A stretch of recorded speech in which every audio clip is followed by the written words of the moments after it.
All right, welcome back to Whole Lot of Holtz, the podcast. Today, I want to talk a little bit. About you guys' kids, specifically work ethic. I've noticed whenever you guys come into the office, whether it's a marketing meeting, just to check in on everybody, you got an event, someone's there to see you. You guys always bring at least one kid, usually two or three, and when they come in. Believe me, I've seen kids come into the workplace and they are bored. They're on their phones, they're on their iPads, they're doing something.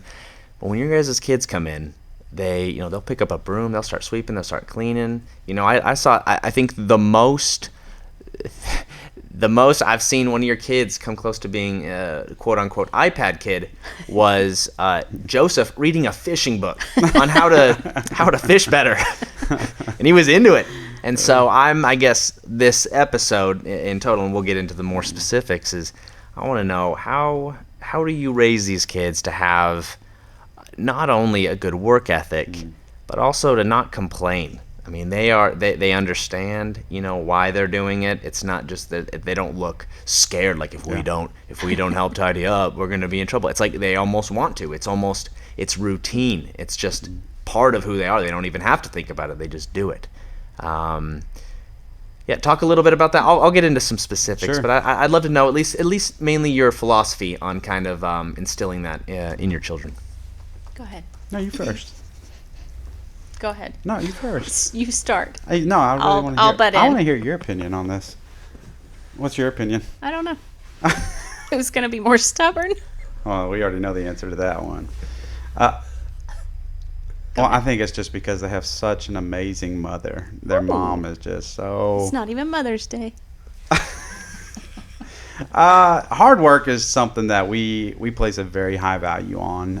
We believe that God created work. Labor is a part of our life, and it should be enjoyed, and it should be done to the best of your ability. And so we try to model that with our kids, and then we also practice. We practice a lot, and so practice doesn't mean it always works out the way you want, but that's practice. I mean, when you want to be good at something, you practice, and so we want our kids to be good and at working and being diligent in their work, and so we practice a lot.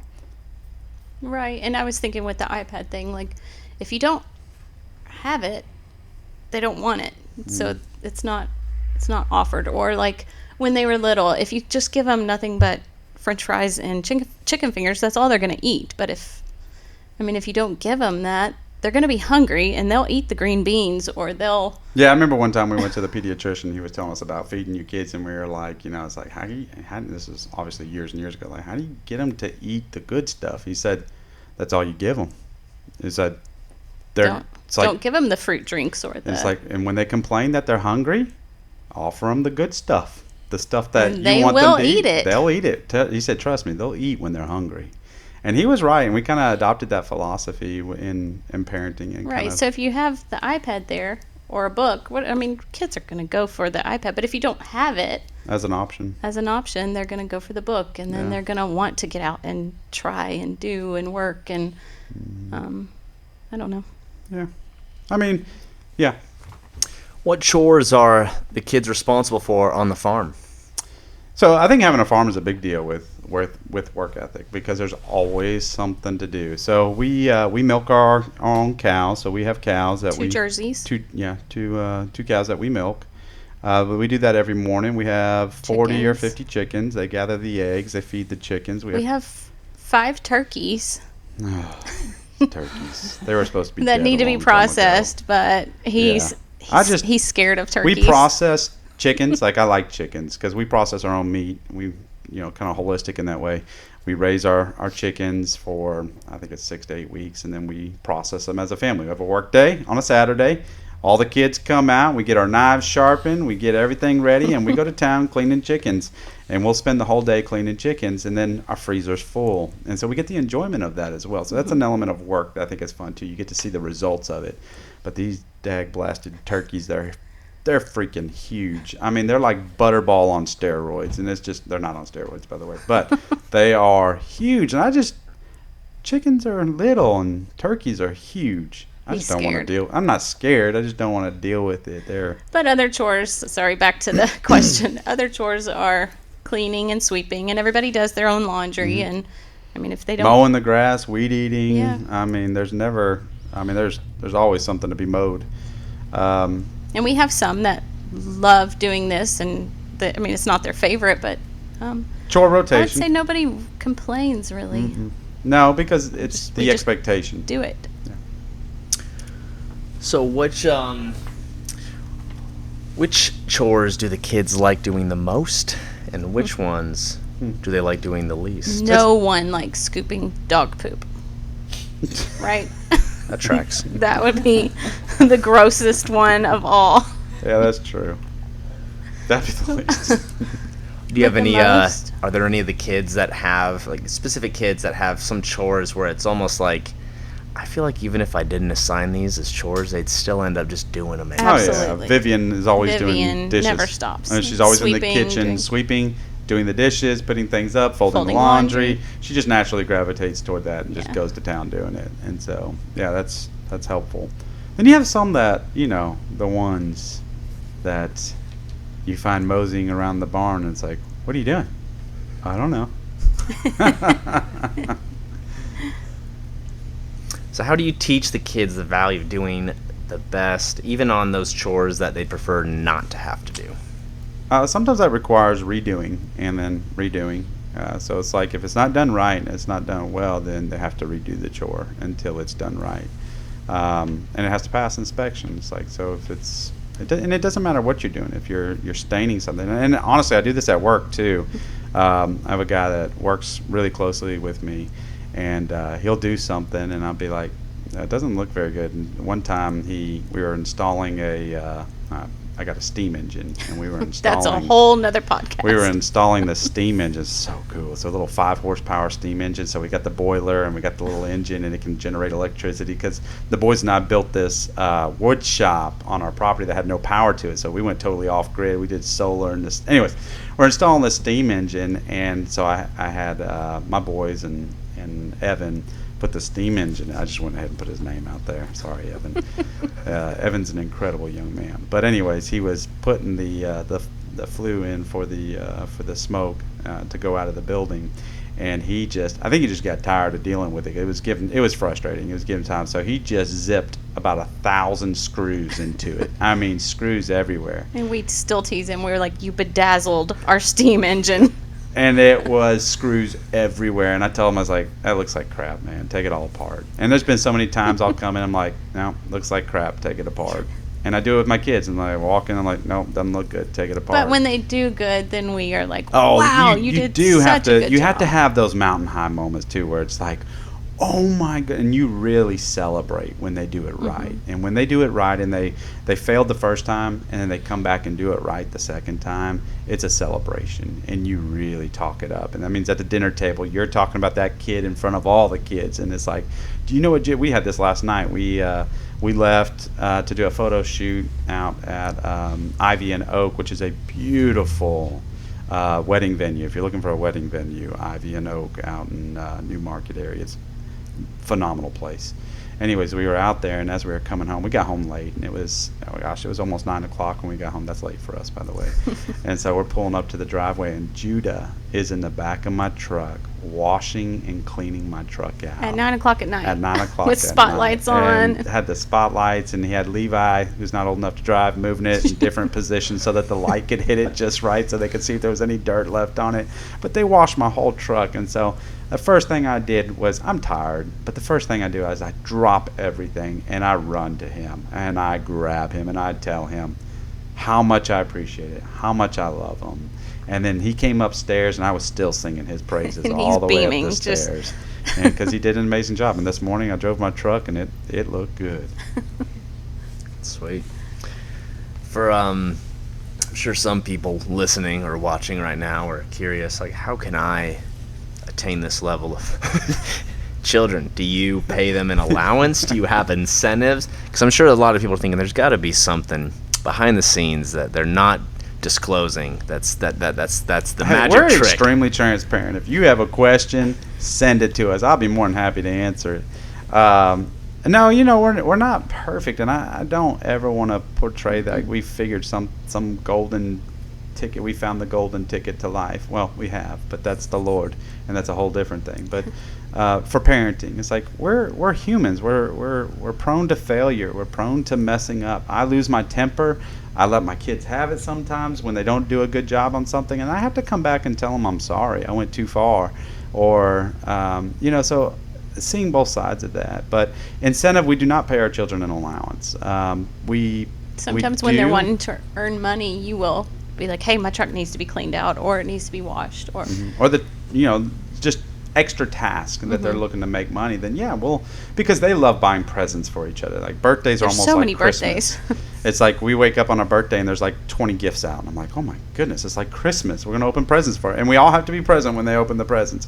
But they love to buy gifts, so they're always coming to me. It's like, Dad, what can I do to earn a little bit of extra money? So we were planning on building our final house up on our mountain. Of course, right now we live in a barn, for those of you that don't know, but it was meant to be a temporary structure. It's a nice barn. It's a barn dominium, and it's beautiful. We love it. But we were planning on building our final house. So I told my boys that I wanted to gather rocks from the land, and I wanted to use these rocks in our future home. That we're going to use it around the foundation, and then incorporate them into the chimney or something cool like that. And so I told them we negotiated. I started out at like a quarter a rock, and I went down to the farm store, and I'm like, hey, what do y'all charge for a pallet of rock? And they're like, a whole pallet, and he said it's like $600 for a pallet of rock, $600. I forget what it was. And so I calculated. I was like, oh my goodness! It's like I could pay them $1 a rock, and I would be making out great. And so we negotiated $1 per rock, but it had to be a certain size. They had to be yay big, good sized rocks. So I came home one day, and Joseph had a rope around this massive rock, and he's like, actually, I think it was Jacob. Was it Jacob? Yeah. And he's like yanking this rock a huge rock, beautiful rock. He's yanking it across. We have rocks everywhere up on the mountain. And he's yanking this rock across the yard, and he said, Daddy, this one's worth at least $5, right? And I was like, $1. He didn't pick any big rocks like that after that. But anyways, they made money. They made too much money, and I had to pay out because they were collecting like 70 rocks an hour, each one of them. Yeah, so I was like, I'm paying them $70 an hour to collect rocks, and I had made an agreement for a month, and I was like, and Coleen wouldn't let me back out of my deal because I'd given my word, and so I was still making out compared to what I paid for a pallet of rock down the mountain. I was getting it way, way cheaper, but I'm like, I'm not paying my kids $70 an hour, but I had to pay them. And so I have like 20 or 30 pallets of rock set back. Yeah, and it all had to be palletized, had to be stacked nicely so I can move it with the tractor, and they did. And I have pallets and pallets of rock. Do you have any openings for rock gatherers? Yeah. So apart from stuff on the farm, in regards to the business, in what ways are the kids involved with the business, whether that's Board and Log or Holtz? So Vivian is a great example of this. We always want to get our kids involved. And so business affords you the ability to give your kids some opportunities to have some very adult conversations and be grown up. And so Vivian at the time we adopted her, she was 13? 12, 13. 12, 13. And as she started learning English, we wanted her to work on her speaking skills. And Jacob, too. We've done this with Jacob. And so we started putting them in our retail store to work inside of the retail and just start engaging with customers. And I challenged them. I was like, all right, I want you to go up and I want you to greet the customers, ask them how you can help them, and just teaching them how to engage, how to talk clearly, how to sell products. Which is really hard for them. Yeah, their accent is strong, and people have a hard time understanding them. Sometimes they have to repeat themselves 3 or 4 times. And at Christmas time, the boys had done a bunch of turning, and so we set them up a table in the upstairs section of our retail to sell some of their products. And I told them they could take 50% of whatever their products sold for. And they were ecstatic about that. And so they set their table up in the back, and they had to greet the customer. They had to communicate. They had to answer questions. And it was such a great way for them to learn speaking skills, being confident, And it's interesting. We've done this twice now, 2 years in a row, selling the products. And the first year, Jacob didn't sell a thing, and Levi sold all of his products. Oh, then the next year came, and Jacob sold all of his products, and Levi barely sold anything. And so it's neat to see kind of like Jacob kind of got a little dejected at first, like I didn't sell anything, and it was a little sad, and I get that. But he didn't quit, and we encouraged him to come back and try it again. And he was more engaged that second year. Like he really pulled the And customer it's hard to put over. yourself out there. Yeah, it is, and you are. It's like you're putting yourself out there, and this rejection can be hard, but it can also help you better yourself. So do any of the kids have any? Oh, actually. Oh, geez, that was not the question I was thinking. I was thinking it was a different business question. Do any of the kids hope to take over the family business one day? Oh, all of them currently want to take over family business or work in the business. I don't think any of them want to be a boss, though. Yeah, I don't know. We still got to work on that one. No, you know they're all starting to have their ideas, which I love too. Like Levi came to me this week and he's like, "Dad, will you invest in me?" And I'm like, "Well, what's your business idea?" And he's like, "I want to start selling hay." He's like, "Would you buy me a hay baler?" I was like, "You know there's no money in hay, right?" He's like, "No, there's money in hay. We need hay. I'm going to sell you the hay, Dad, because I'm already buying tons of hay." I was joking with him. I don't know if there's money in hay or not. I didn't look into it, but it was neat that he wants to buy a tractor, a hay baler, and he wants to bale hay because we have some land and he can bale some hay and then he can sell it to me. Well, I guess that kind of segues into the next question, which was, do any of the kids have any business aspirations of their own? I think what's fun with our family is like we're very, very creative as a family. So we come together at coffee times and at supper, and there's always an idea we're all kicking around. And so we'll throw ideas out there. Like I have an idea for kind of this new board and log launch, and I threw it out there, and nobody at the table really bid on my idea. And I was like, but I really like this idea. So I amped it up a little bit and took it to the marketing team, and they really liked it. And so, creating this environment where we're all creating ideas and thinking outside of the box, or somebody else. Judah and Joseph want to do a knife company, and I don't know. Levi and Jacob still love turning. Yeah, they do, and making tables. They want to get into making some tables. Faith is really wanting to take over Coco Loco with Maria and really expand that. Just essential oils and candles. And that was really kind of the Faith's spearheaded that as well. So we have a retail store where we were selling lots of different like lotions and stuff. They don't sell real well online, but in the store they sell really, really well in our retail store. And so Faith kind of spearheaded the startup of that. And now she's talking about breathing new life back into it with Maria, and so that's kind of exciting. So yeah, there's always some creative juices. Everybody's kind of thinking and kind of brainstorming ideas. Sounds like the kids stay very busy. Do y'all ever struggle with them prioritizing hobbies or business projects over their responsibilities at home? And how do you teach them work-life balance and time management? That's teaching Dad work-life balance. That's, I think, the more difficult thing, and that's what my wonderful wife is great at, is helping me remember that life is more than just business. And so I'm the one that primarily has to refocus.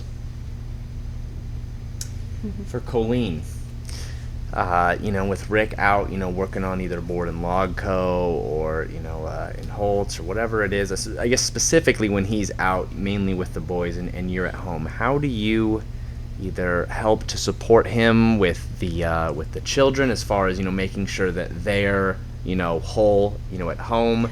Basically, I know that you guys have to, constantly support each other, whether it's, chores at home or other things outside of that, for just development. What's your kind of philosophy as far as, if it's just you and some of the kids there, how do you either, keep them on the same track, as what Rick's trying to do, or what is your kind of right? What is your life I think look at like home there? we try to get as much done as we can. So when he is home, we try to have it, definitely picked up or supper ready, or when he calls and he's at Board and Log and he's like, oh my goodness, it's such a a mess, and then there are days I just load up the kids and we go and we pull up at Board and Log, and they're all jump out of the car, and somebody's sweeping and vacuuming and cleaning the bathrooms, and so kind of just feeling him out. So, or maybe it's just meet him for lunch and just get him to calm down. Yeah. I don't know. That's true. Well, to wrap it up, we have a question from the audience. My favorite. This is Thomas from Oregon, all the way out in Oregon. He asked, in the midst of your busy lives, what helps you and your children to find and protect personal alone time with God and making the most of that? Or is that something you just have to do without for the most part? You can't do without it. So that's number one. I would say a lot. The older kids and us definitely is in the morning when we get up and have coffee. It's quiet. Really, nobody talks for 30, 45 minutes. And it's just either you just sit and stare or you read or, I don't know, it's just that first part of the day quiet. Yeah, so everybody that first part of the day, not everybody, but the older kids for sure, are already reading and journaling in their journals before we start our day. And so our whole life is focused around our faith. And so there's every opportunity is a teaching moment, and we're always taking everything back to Christ and the importance of our walk with the Lord. It's like everything from the way they do their school to and we make them think about what they're doing or what they're going through. I would say Sundays are our rest day. So we'll, rest and read a book or take a walk or something. There's no other than the milking of the cows. Yeah, there's no work on There's Sunday. no work, so It's totally a day that honestly we no all look forward laptops, to. no phones, no nothing usually. Usually we're just sitting out by the pool or just hanging out with each other. Great. Love it. Well, that's it for this episode. We'll see you guys next time. Thank you. Thanks.